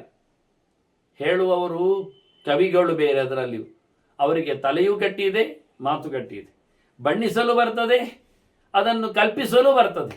ಹೀಗಾಗಿ ಇಂಥವರು ಬಹಳ ಚೆನ್ನಾಗಿ ಕೀರ್ತಿಗಾಗಿ ಆತ್ಮಕೀರ್ತಿಂ ಪ್ರತಯದ್ಭಿಹಿ, ತಾವು ಪಾಪ್ಯುಲರ್ ಆಗಬೇಕು, ಪ್ರಚಾರಕ್ಕೆ ಬರಬೇಕು ಎನ್ನುವ ಬಹಳ ದೊಡ್ಡ ಮಟ್ಟಿನ ಎಚ್ಚರದಿಂದ ಇದಂ ಇದಂ ಇತಿ ತತ್ರ ತತ್ರ ಹಂತ ಸ್ವಪರಮತೈ ಗಹನಂ ಪ್ರತರ್ಕಯಭಿ, ತಮ್ಮ ತಮ್ಮ ಆಲೋಚನೆಗಳಿಂದ ಬಹಳ ಕಠಿಣವಾಗಿ ಚರ್ಚೆ ಮಾಡ್ತಾ ಚಿಂತನೆ ಮಾಡ್ತಾ ಇದು ಹೀಗೆ, ಇದು ಹಾಗೆ, ಇದು ಮತ್ತೆ ಇದು ಅದು ಅಂತ ಹೇಳಿಕೊಂಡು ಏನೇನೋ ಅದರಲ್ಲಿ ಅಲ್ಲಲ್ಲಿ ನಿಂತು ತಿಳಿಸಿಕೊಡ್ತಾರೆ, ಹೇಳ್ತಾ ಬಂದಿದ್ದಾರೆ. ತದಹವನು ವಿಷಾಮ್ಯ, ನಾನು ಒಂದೊಂದೇ ಕೇಳಿದೆ, ಒಂದೊಂದೇ ಗುರುತಿಸಿದೆ, ಒಂದೊಂದೇ ಯೋಚನೆ ಮಾಡಿಕೊಂಡೆ, ಅಲ್ಲಿಂದ ಓಡಿ ಹೋದೆ. ವಿಪ್ರಯಾತ, ಅದು ಎಲ್ಲಿಯೂ ದೇವರಲ್ಲಿ ಕಾಣುವುದಿಲ್ಲ. ಖಾಲಿ ಕೀರ್ತಿಗಾಗಿಯೋ, ತಮ್ಮ ತರ್ಕಕ್ಕಾಗಿಯೋ, ತಮ್ಮ ಬುದ್ಧಿಮತ್ತೆಯ ಪ್ರದರ್ಶನಕ್ಕಾಗಿಯೋ, ತಮ್ಮ ಅಹಮಿಕೆಯ ಸ್ಪರ್ಧೆಗಾಗಿಯೋ, ಇನ್ಯಾವುದೋ ಕಾರಣಗಳಿಂದ ಅವರ ಈ ಬಹುವಿಧದ ಮಾತು ವಸ್ತುಗಳು, ಹೀಗಾಗಿ ನಾನು ಯೋಚನೆ ಮಾಡುತ್ತಾ ಅಲ್ಲಿಂದ ಕದಲಿ ಒಂದು ಸಮಯ ಇಲ್ಲ ಅಂತ ಗೊತ್ತಿದ್ದ ಅವರಿಂದ ಬೇರೆಯಾಗಿ ಪೃಥಕ್ ಅಭಿಮನ್ನಮಿವ ಅಬುದೈಹಿ ಮನುಷ್ಯೈಹಿ, ಇವರಲ್ಲೇ ಹೇಳಿಕೊಟ್ಟದ್ದೆಲ್ಲ ಸರಿ ಇಲ್ಲದವರು ಗೊತ್ತಾಯಿತು. ನಿರ್ಣಯ ಮಾಡಿಕೊಂಡವರಲ್ಲ, ಮನುಷ್ಯರು ತಮ್ಮ ಪಾಡಿಗೆ ತಾವು ಬದುಕಲು ಮಾಡಿಕೊಂಡಿರತಕ್ಕ ವ್ಯವಸ್ಥೆ ಎನ್ನುವುದನ್ನು ನಾನು ಅರ್ಥ ಮಾಡಿಕೊಂಡು ಅನವಸಿತಂ ಅನಂತ ದೋಷಪಾರಂ, ಈ ವ್ರತ ನನಗೆ ಬಹಳ ಇಷ್ಟ ಆಯಿತು, ಬಹಳ ತುಂಬ ಸುಲಭವಾದ ವ್ರತ ಅಂತ ಅನಿಸಿಕೊಂಡೆ. ನಾನು ಇದನ್ನು ನೋಡ್ತಾ, ಇದಕ್ಕೆ ಕಡೆ ಇಲ್ಲ, ಇದು ನಿಲ್ಲುವಂಥದ್ದಲ್ಲ, ಎಲ್ಲ ದೋಷಗಳಿಂದ ನನ್ನನ್ನು ದೂರಕ್ಕೆ ಎಸೆಯುವಂಥದ್ದು ಈ ವ್ರತ, ಅಜಗರ ವ್ರತ ಅಂತೇಳಿ ನಾನು ನೃಷಿ ವಿಹರಾಮಿ ವಿನೀತ ದೋಷತೃಷ್ಣ. ನಾನು ವಾಸ್ತವವಾಗಿ ವಿನೀತ ದೋಷವೂ ಮತ್ತು ವಿನೀತ ರೋಷವು ಅಂತ ಎರಡು ಚಿಂತನೆಗಳನ್ನು ಕೊಟ್ಟಿದ್ದಾರೆ. ರೋಷವೂ ಒಂದು ದೋಷ ಅಲ್ಲವ, ಯಾವುದರ ಮೇಲೆಯೂ ನನಗೆ ರಾಗದ್ವೇಷ ಇಲ್ಲದೆ, ತೃಷ್ಣ ಅಂದರೆ ರಾಗ, ರೋಷ ಅಂದರೆ ದ್ವೇಷ. ಯಾರ ಮೇಲೆಯೂ ರಾಗ ಇಲ್ಲ, ಯಾವುದರ ಮೇಲೆಯೂ ನನಗೆ ದ್ವೇಷ ಇಲ್ಲ, ಯಾವುದನ್ನು ನಾನು ಪ್ರೀತಿಸುವುದಿಲ್ಲ, ಯಾವುದನ್ನು ನಾನು ದ್ವೇಷಿಸುವುದಿಲ್ಲ. ಹೀಗಾಗಿ ಯಾವುದರ ಮೇಲೆಯೂ ನನಗೆ ಯಾವುದೇ ರೀತಿಯಾದ ಆಕ್ರೋಶವೋ ಅಭಿನಿವೇಶವೋ ಆವೇಶವೋ ಇಲ್ಲದ ರೀತಿಯಲ್ಲಿ ನಾನು ಬಹಳ ಚೆನ್ನಾಗಿ ಮನುಷ್ಯರ ಮಧ್ಯದಲ್ಲಿ ಬದುಕಿ ಬಂದಿದ್ದೇನೆ ಅಜಗರ ವೃತ್ತಿಯಲ್ಲಿ ಅಂತ ಬಹಳ ಚೆನ್ನಾಗಿ ಇಲ್ಲೇ ಇರುವುದನ್ನು, ಇಲ್ಲೇ ಇದ್ದುಕೊಂಡು ಇಲ್ಲದಿರುವುದನ್ನು ತಿಳಿಸಿಕೊಡ್ತಾನೆ. ಹೀಗೆ ಭೀಷ್ಮ ಪ್ರಹ್ಲಾದನಿಗೆ ಹೇಳಿಕೊಟ್ಟ ಚಿಂತನೆಯನ್ನು, ಅಜಗರ ಬ್ರಾಹ್ಮಣನ ಅನುಸಂಧಾನವನ್ನು ಕೊಟ್ಟು ನಮಗೊಂದು ಬಹಳ ಚಂದವಾದ ಮೆಸೇಜ್ ಕೊಡ್ತಾರೆ ಭೀಷ್ಮ. ಬದುಕಿನ ಕಥೆಯಲ್ಲಿ ಹೇಗಿರ್ತದೆ ಇದು ವಾಸ್ತವವಾಗಿ ಎನ್ನುವುದಾಗಿ ಅಜಗರ ಮಾಡಿರತಕ್ಕ ಈ ಒಂದು ಚಿಂತನೆ, ಇದು ಒಂದು ರೀತಿಯ ಒಂದು ಚರಿತ್ರೆ ಅವನದು. ಅಜಗರ ಚರಿತಂ ವ್ರತಂ ಮಹಾತ್ಮ ಯೈಹ ನರಹ ಅನುಚರೇತ್ ವಿನೀತರಾಗ, ಯಾವುದರ ಮೇಲೆಯೂ ಮೋಕೆ ಇಲ್ಲದೆ, ಬೇಕು ಇಲ್ಲದೆ ಯಾರು ನಿಜವಾಗಿ ಮನುಷ್ಯರಲ್ಲಿ ಈ ರೀತಿಯಾಗಿ ಅಜಗರ ವ್ರತವನ್ನು ನಡೆಸಿಕೊಂಡು ಬರ್ತಾನೆ, ಇದನ್ನು ಕೇಳಿಕೊಂಡು ತಿಳಿದು ಅದರಂತೆ ಇರಲಿಕ್ಕೆ ನೋಡ್ತಾನೆ, ಅಂಥವನು ಅಪಗತ ಭಯ ಲೋಭ ಮೋಹ ಮನ್ಯುಹು, ಅಂಥವನಿಗೆ ಸಿಟ್ಟು ಮತ್ತೆ ಉಳಿಯುವುದಿಲ್ಲ. ಜೊತೆಯಲ್ಲಿ ಯಾವುದೇ ರೀತಿಯಾದ ವಸ್ತುವಿನ ಮೇಲಿನ ಲಾಭದ ಮೋಕೆ ಅಂದರೆ ಲೋಭ ಅದು ನಡೆಯುವುದಿಲ್ಲ. ಅಷ್ಟೇ ಅಲ್ಲದೆ ಯಾವುದರ ಮೇಲಿನ ವ್ಯಾಮೋಹಗಳು ಹೆಚ್ಚಾಗುವುದಿಲ್ಲ, ಯಾವುದಕ್ಕೂ ಹೆದರುವುದಿಲ್ಲ. ಅವನೊಂದು ದೃಷ್ಟಿಯಿಂದ ಅಪಗತ ಭಯ ಲೋಭ ಮೋಹ ಮನ್ಯುಹು ಸಕಲು, ಆ ದೃಷ್ಟಿಯಿಂದ ಅವನು ನೋಡ್ಲಿಕ್ಕೆ ಹೋದರೆ ಬಹಳ ಚೆನ್ನಾಗಿ ಸುಖಿಯಾಗಿ ಸಕಲು ಸುಖೀ ವಿಚರೇ ದಿಯಂ ವಿಹಾರಂ, ಈ ಪ್ರಪಂಚವನ್ನು ಬಹಳ ಚೆನ್ನಾಗಿ ತಿರುಗ್ತಾರೆ.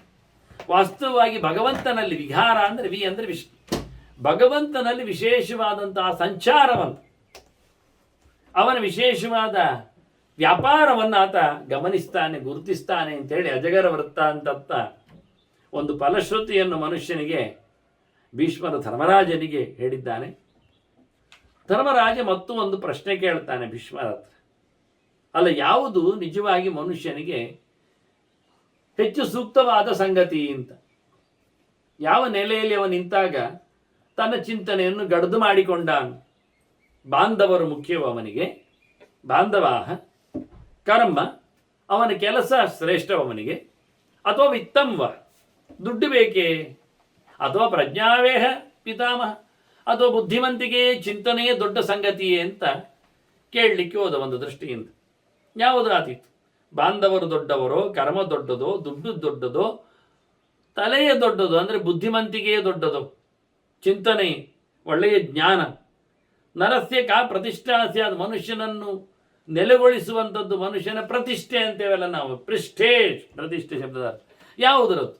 ಕರ್ಮದ ಪ್ರಿಸ್ಟೇಜ್ ಅವನದ್ದು, ದುಡ್ಡಿನ ಗಮ್ಮತ, ಅಥವಾ ಅವನ ಬುದ್ಧಿವಂತಿಕೆಯ ಶ್ರೀಮಂತಿಕೆಯ, ಅಥವಾ ಅವನ ಜನಜಂಗುಳಿಯ, ಅವನ ಮಿತ್ರರ ಬಂಧುಗಳ, ಅವನವರ ಯೋಚನೆಯ ಅಂತ.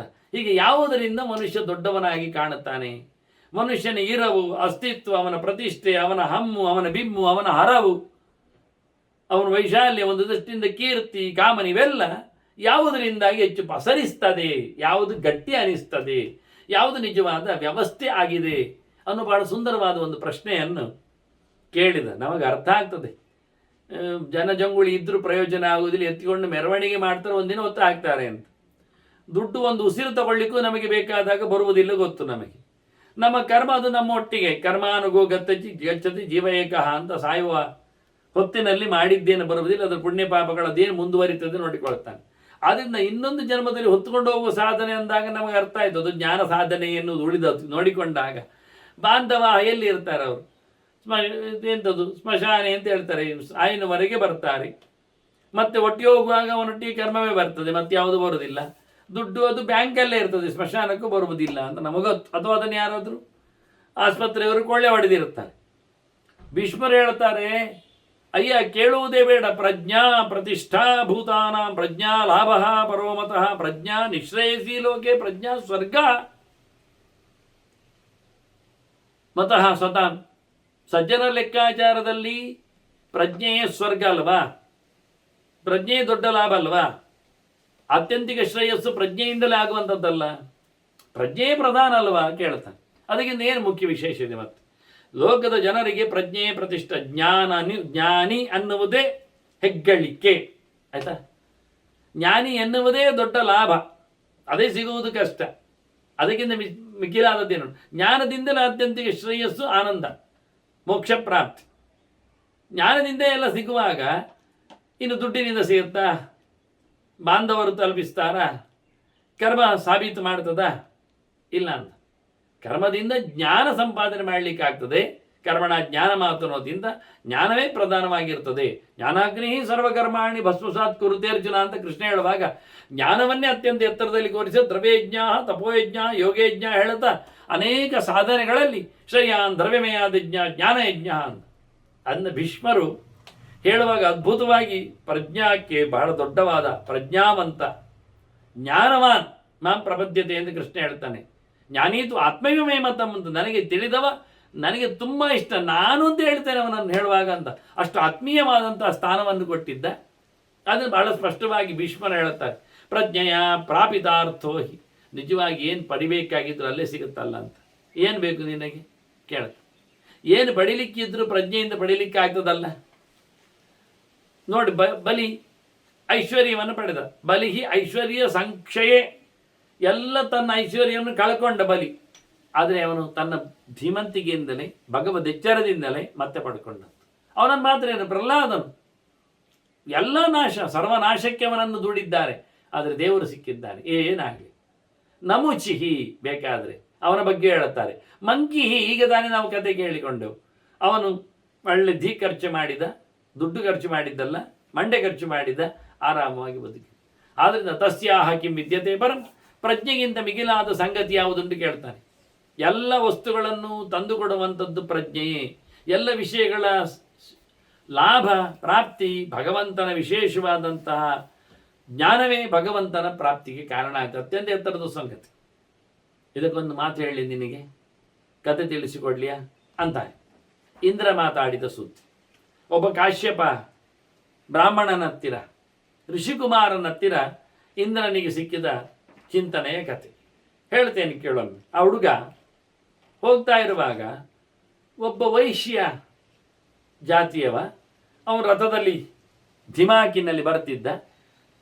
ಅದು ದಾರಿ ಇಲ್ಲದ ದಾರಿಯಲ್ಲಿ ಹೋಗುವುದಲ್ವ, ಹಿಂದೆ ಕಾಡಿನಲ್ಲಿ ಋಷಿಗಳು ಎಲ್ಲಿ ಇರ್ತಾರೆ. ಅದು ದುಡಿದಾಗ ಆಯ್ತು, ಇವನು ಬಿದ್ದ. ಋಷಿಕುಮಾರ ಬಿದ್ದ. ಆರ್ತಃ ಸ ಪತಿತಃ ಕ್ರುದ್ಧಃ, ಸಂಕಟಕ್ಕೆ ಒಳಗಾದ, ಕೆಳಗೆ ಬಿದ್ದಿದ್ದಾನೆ. ಜಾಸಿಕೊಂಡಿರಬೇಕು ಅವನು. ಸಿಟ್ಟು ಬಂತು ಅವನಿಗೆ, ಮತ್ತೆ ಬಹಳ ಸಿಟ್ಟಾದ. ಸಿಟ್ಟಿನಲ್ಲಿ ಯೋಚನೆ ಮಾಡಿಕೊಂಡ ಕತೆ ತ್ಯಕ್ತು ಆತ್ಮಾನಮತಾ ಬ್ರವೀತ್.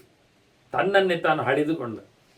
ರಥ ನನ್ನನ್ನು ದೂಡಿದ್ದು. ಮತ್ತೆ ನಾನು ರಥದಲ್ಲಿದ್ದರೆ ದುಡುದಿಲ್ಲಲ್ಲ ನನ್ನನ್ನು. ಹಾಗೆ ತಲೆಗೆ ನನಗೆ ರಥ ಇಲ್ಲಲ್ಲ. ಹೌದು, ಅವನಿಗೆ ರಥ ಯಾಕಿತ್ತು? ಧಿಮಾಕು. ಅವನು ದುಡ್ಡಿನ ವೈಶ್ಯ, ವ್ಯಾಪಾರಿ, ಸಂಪತ್ತು. ನನ್ನಲ್ಲಿ ಸಂಪತ್ತಿಲ್ಲಲ್ಲ.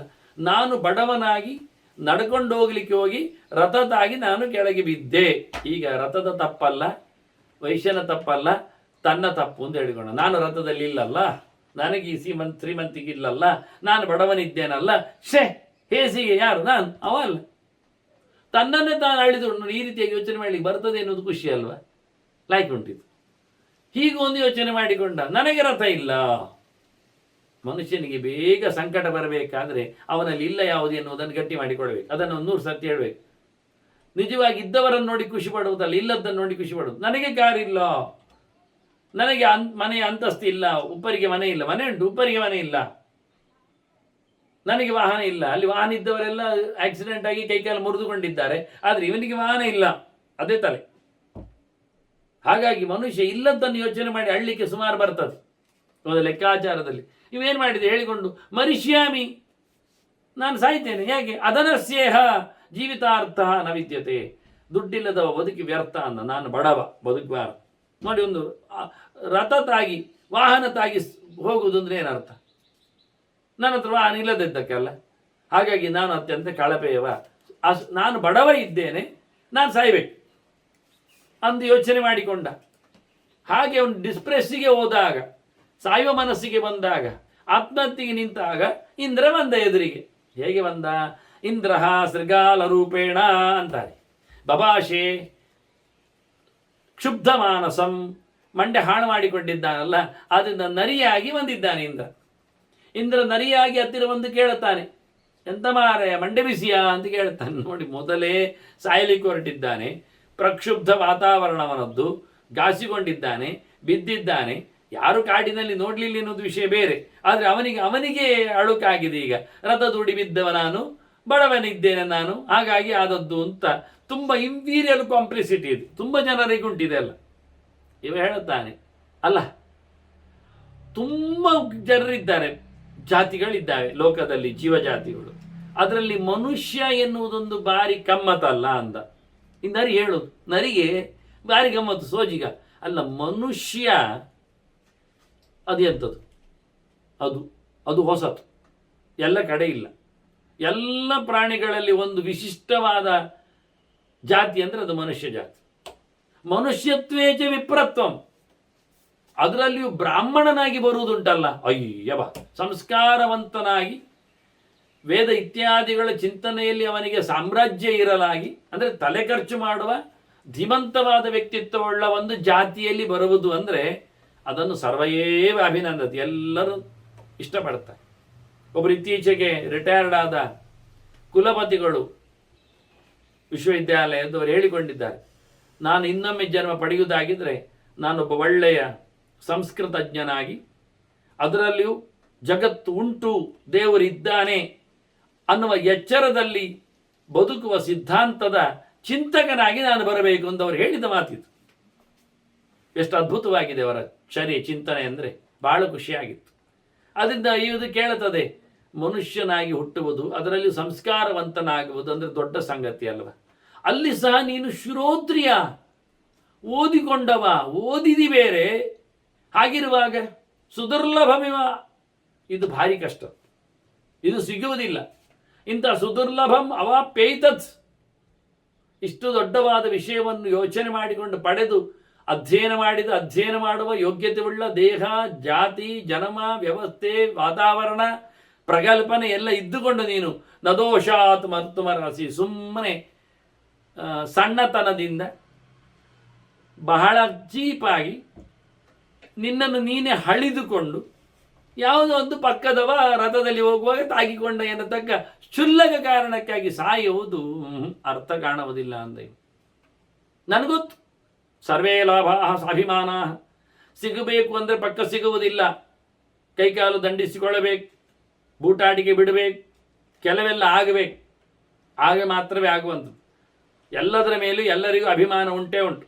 ಅವನಿಗೆ ಶ್ರೀಮಂತಿಗೆ ಅಭಿಮಾನ ಉಂಟು, ನಿನ್ನಲ್ಲಿ ಇಲ್ಲ ಎನ್ನುವುದು ಸತ್ತು ನೀನು ಬಡವ ಅಂತೇಳಿ ಬೇಸರ ಉಂಟು. ಎಲ್ಲವೂ ಅಭಿಮಾನ ಪ್ರಕಾರ. ನಿನ್ನಲ್ಲಿ ವಿದ್ಯೆ ಇದ್ದು ನೀವು ಅಭಿಮಾನ ಪಡಬಹುದಲ್ಲ. ಯಾವುದನ್ನು ಪಡಿಬೇಕಾದರೂ ಮನುಷ್ಯ ಅದರ ಮೇಲೆ ಹೆಮ್ಮೆಯನ್ನು ಪಡಬೇಕು. ಇಲ್ಲದ ಮೇಲೆ ಸಲ್ಲದ ಆರೋಪಗಳಿಂದ ಸೊಲ್ಲೆತ್ತಿಕೊಂಡು ಜೊಲ್ಲು ಸುರಿಸುವುದಲ್ಲ ಅನ್ನುವ ನೆಲೆಯಲ್ಲಿ ನರಿ ಹೇಳುತ್ತಾ ಉಂಟು ಇಂದ್ರನಾಗಿ, ಇಂದ್ರ ನರಿಯಾಗಿ. ಇತಿ ಸತ್ಯವತಿ ಶ್ರುತಿ, ಇದು ನಿಜವಾದ ವೇದ ಮಾತು. ಹೀಗೇ ಇರು. ಸರ್ವೇ ಲಾಭ ಸಾಭಿಮಾನ ನಾಭಿಮಾನ ಸಾಭಿಮಾನ ಅಂತ ಎಲ್ಲ ಅಭಿಮಾನಪೂರ್ವಕವೇ ಲಾಭ ಬರುವಂಥದ್ದು. ನೀನೆಂಥದ್ದು, ನೀನು ಖುಷಿಯಲ್ಲಿಲ್ವ? ಸಂತೋಷ, ನಿನ್ನ ನೋಡುವಾಗ ಸಂತೋಷಣೀಯ ರೂಪ ಖುಷಿಯಾಗಿ ಕಾಣ್ತಾ ಇದ್ದೆ. ಖುಷಿಯಾಗಿ ಮನುಷ್ಯ ಇರಬೇಕು. ಅದರ ಬದಲಿಗೆ ಲೋಭಾತ್ ಯದಭಿಮನ್ಯಸೆ, ಅದು ಇಲ್ಲ, ಇದು ಇಲ್ಲ, ಮತ್ತೊಂದಿಲ್ಲ, ಇನ್ನೊಂದಿಲ್ಲ. ಸಂಕಟ ಪಡಲಿಕ್ಕೆ ಎಂತ ಉಂಟು? ಮನುಷ್ಯ ಹೇಳ್ತಾನೆ, ನನಗೆ ರೆಕ್ಕೆ ಇಲ್ಲ, ಆಡ್ಲಿಕ್ಕೆ ಆಗುವುದಿಲ್ಲ, ನನಗೆ ಬಾಲ ಇಲ್ಲ, ಅಳಾಡಿಸಿ ಬರುವುದಿಲ್ಲ, ನನಗೆ ಕೊಂಬಿಲ್ಲ, ಆಯ್ಲಿಕ್ಕೆ ಆಗುವುದಿಲ್ಲ, ನನಗೆ ಅಲ್ಲಿಲ್ಲ, ಗಜ್ಜಲಿಕ್ಕಿಲ್ಲ. ಎಂತ ಕರ್ಮ? ಅಲ್ವೇ ಅಲ್ಲ ಅಂತಾನೆ. ಇಲ್ಲದರಲ್ಲಿ ಸೊಲ್ಲೆತ್ತಿಕೊಂಡು ಸುಮ್ಮನೆ ಜೊಲ್ಲು ಸುರಿಸುತ್ತಾ ಏನೋ ಹೇಳಿ ಕೂಗುವುದಲ್ಲ. ವ್ಯಾಪಾರ ಇಲ್ಲ, ಅಳ್ಳಿಕ್ಕೆ 1000 ಕೆಲಸ ಉಂಟು. ಹಿಂದೆ ಹೇಳಿದ್ದಲ್ಲ ವೇದವ್ಯಾಸ, ಶೋಗಸ್ಥಾನಿ ಸಹಸ್ರಾಣಿ ಭಯಸ್ಥಾನಿ ಶತಾನಿ ಚ ದಿವಸೇ ದಿವಸೇ ಮೂಢಮಾವಿಶಂತಿ. ನಾ ಪಂಡಿತ, ದಡ್ಡನಿಗೆ ಎಲ್ಲವೂ ಬರ್ತದೆ, ಯೋಚನೆ ಮಾಡಿಕೊಂಡು ಕೂತ್ಕೊಂಡ್ರೆ ಆಯ್ತಷ್ಟೇ. ಬುದ್ಧಿಮಂತಿಗಿಂದ ಅದನ್ನು ದೂರ ಮಾಡಲಿಕೊಂಡು ಇದ್ದ ಸಂಕಟವನ್ನು ದೂರ ಮಾಡುವ ಬದಲಿಗೆ ಸಂಕಟವನ್ನು ಆಹ್ವಾನಿಸಿಕೊಳ್ಳೋದು, ಮೈ ಮೇಲೆ ಹಾಕೊಳ್ಳುವುದು ಏನು ಅರ್ಥ? ಏನು ಬುದ್ಧಿಮಂತಿಗೆ? ಎಂಥ ದಡ್ಡ ನೀನು ಅಂತದೆ. ನರಿ ಬ್ರಾಹ್ಮಣನಿಗೆ ಹೇಳುತ್ತದೆ, ಅಯ್ಯ ನಿನಗೆಂತ ಇಲ್ಲ, ನಿನಗೆಂತ ಇಲ್ಲ, ರಥ ಇಲ್ಲ ಅಲ್ವಾ, ನಿನಗೆ ದುಡ್ಡಿಲ್ಲ ಅಲ್ವಾ, ನೀನು ಬಡವ ಅಲ್ವಾ, ಕೊರಕ್ತಿ ಅಲ್ಲ, ನಮಗೆ ಕೈ ಇಲ್ಲ ಅಂತ ಹೇಳ್ತಿ. ಪ್ರಾಣಿಭ್ಯ ಸ್ಪೃಧಾಸ್ಮಾಕಂ, ನಮಗೆ ಪ್ರಾಣಿಗಳಿಗೆ ಕೈ ಇದ್ದವರ ಮೇಲೆ ಯಾವತ್ತು ಕಣ್ಣು. ನಮಗೂ ಹಾಗೆ ಆಗ್ತದೆ, ಅಯ್ಯೋ ಕೈ ಇಲ್ಲಲ್ಲ, ಇವತ್ತೇ ಸಾಯ್ದು ಬಿಡುವ ಅಂತ ಮನುಷ್ಯರು ನೋಡುವಾಗ. ಎಂಥ ಕರ್ಮವ ನಿನ್ನದು? ಯಥಾ ತವ ಧನಸ್ಯವೈ, ದುಡ್ಡಿದ್ದವರ ಮೇಲೆ, ಶ್ರೀಮಂತರ ಮೇಲೆ, ರಥ ಇದ್ದವರ ಮೇಲೆ ನಿನಗೆ ಕಣ್ಣಿಲ್ವಾ, ಹಾಗೆ ನಮಗೆ ಕೈ ಇದ್ದವರ ನಿನ್ನ ಮೇಲೆ ಕಣ್ಣು ಅಂತ ಹೇಳ್ತಿ. ಈಗ ಏನು ಹೇಳ್ತಿ? ನಿನಗೆ ಎಷ್ಟಿಲ್ಲ ಕೇಳ್ತಾನೆ. ಅಹೋ ಸಿದ್ಧಾರ್ಥತಾ ಯೇಷಾಂ, ಅಹೋ ಸಿದ್ಧಾರ್ಥ ತೇಷಾಂ ಯೇಷಾಂ ಸಂತಿಹ ಪಾಣಯ. ಕೈ ಇದ್ದವರಿಗೆಲ್ಲ ಸಿಕ್ಕಿಬಿಡ್ತದೆ. ಹಿಡಿದ್ರೆ ಆಯ್ತು ಸಿಗ್ತದೆ, ಕೊಯ್ದ್ರೆ ಆಯ್ತು ಬರ್ತದೆ, ಹೋದ್ರೆ ಆಯ್ತು ಆಯ್ತು. ಕೈ ಇದ್ದದ್ರಿಂದ ಎಷ್ಟು ವ್ಯಾಪಾರ ಆಯ್ತು ನೋಡಿ. ಹಿಡಿಲಿಕ್ಕೆ ಬರ್ತದೆ, ಕಡಿಲಿಕ್ಕೆ ಬರ್ತದೆ, ಒಯ್ಯಲಿಕ್ಕೆ ಬರ್ತದೆ, ತರಲಿಕ್ಕೆ ಆಗ್ತದೆ, ತಿನ್ನಲಿಕ್ಕೆ ಆಗ್ತದೆ. ನಮಗೆ ನೋಡಿ ಕೈ ಉಂಟ? ಏನಿಲ್ಲ. ಕೈ ಇದ್ರೆ ಏನು ಮಾಡ್ಬೋದಿತ್ತು? ಹೌದಾ? ಏನು ಕೈಯಿಂದ ಆಗತಕ್ಕ ಕೆಲಸಗಳೇ ಇಲ್ಲಿ ಆಗಿ ಹೋಗಿದೆ, ನಿಂತು ಬಿಟ್ಟಿದೆ. ಹಾಗಾಗಿ ಎಲ್ಲಕ್ಕಿಂತ ಮಿಗಿಲು ಲಾಭ ಏನು ಕೇಳಿದರೆ ಕೈ ಲಾಭ ಅಂತ ಹೇಳ್ತಿದ್ವಿ. ಕೈ ಇದ್ದವರಿಗೆಲ್ಲ ಸಿಗ್ತದೆ, ಕೈ ಲಾಭವೇ ಲಾಭ ಅಂತ ಹೇಳಿಕೊಂಡು ಬಹಳ ಚೆನ್ನಾಗಿ ಕೈಯ ಮಹತ್ವ ಅಂತ ಸತ್ಯಕ್ಕೆ ಸತ್ಯವುದು. ಅದರಲ್ಲಿ ಗಮ್ಮತ್ತು ಕೇಳಿದರೆ ಕೈಯ ವ್ಯಾಪಾರ ಕೇಂದ್ರದ ಅಭಿಮಾನಿ ಯಾರು ದೇವತೆ ಕೇಳಿದರೆ ಇಂದ್ರ. ಅದಕ್ಕೆಲ್ಲ ಶುರು ಮಾಡಿದವ. ಆ ನರಿಯು ಕೈಯ ಬಗ್ಗೆ ಮಾತಾಡಲಿ ಕಾರಣ ಅವ ಇಂದ್ರ. ಆದ್ರಿಂದ ಇಂದ್ರ ಪಾಣಿ ದೇವತೆ. ಎಲ್ಲರೂ ಹೇಳೋದು ಅದೇ ಅಲ್ವಾ, ನನ್ನ ಕೈಯಿಂದ ಆಗುವುದಿಲ್ಲ, ನನ್ನ ಕೈ ಸೋಲ್ತದೆ, ನನಗೊಂದು ಕೈ ಬೇಕು, ಅವನು ನನ್ನ ಕೈ ಕೊಟ್ಟ, ನನ್ನ ಕೈಯಲ್ಲಿ ಹತ್ತಲಿಕ್ಕೆ ಆಗುವುದಿಲ್ಲ, ಕೈಯಲ್ಲಿ ಹತ್ತದ ಕಾಲಲ್ಲಿ ಅಲ್ವಾ. ಎಲ್ಲ ಹೇಳುವಾಗ ಕೈಯೇ ಮುಂದೆ ಎಲ್ಲದಕ್ಕೂ, ಕಾಲು ತೋರಿಸಿ ಯಾರು ಮಾತಾಡುವುದಿಲ್ಲ. ಹೀಗಾಗಿ ಬಹಳ ಚಂದವಾಗಿ ನರಿಯಾಗಿ ನಿಂತ ಇಂದ್ರ ತನ್ನ ಅಭಿಮನ್ಯಮಾನವಾದ ಪೋರ್ಟ್ಫೋಲಿಯೋ ಅಂತ ಹೇಳ್ತೇವಲ್ಲ, ಅಧಿಕಾರದಲ್ಲಿರುವಂಥದ್ದು ಕೈಯ ಬಗ್ಗೆ ಬಹಳ ಚೆನ್ನಾಗಿ ಮಾತಾಡಿ ಇನ್ನೊಂದಿಷ್ಟು ಮಾತುಗಳನ್ನು ಅವನಿಗೆ ಕೊಡುತ್ತಾ ಸಾಯಲಿಕ್ಕೆ ಒಂದು ತಡ ಮಾಡುವ ಹಾಗೆ ಚಿಂತನೆಯನ್ನು ತಂದಿದ್ದಾನೆ. ನಾವು ಇವತ್ತು ಕೊರಗುವ ಕತೆಗೊಂದು ಬಹಳ ಚಂದವಾದ ನರಿಕತೆ ನಮಗೆ ಸಿಕ್ಕಿದೆ. ಅದರ ಮುಂದಿನ ಭಾಗ ಮತ್ತೆ ಕೇಳುವ ವಂದನೆಗಳೊಂದಿಗೆ ಶ್ರೀಕೃಷ್ಣ ಅರ್ಪಣಮಸ್ತು. ನಾರಾಯಣ ನಾರಾಯಣ ನಾರಾಯಣ.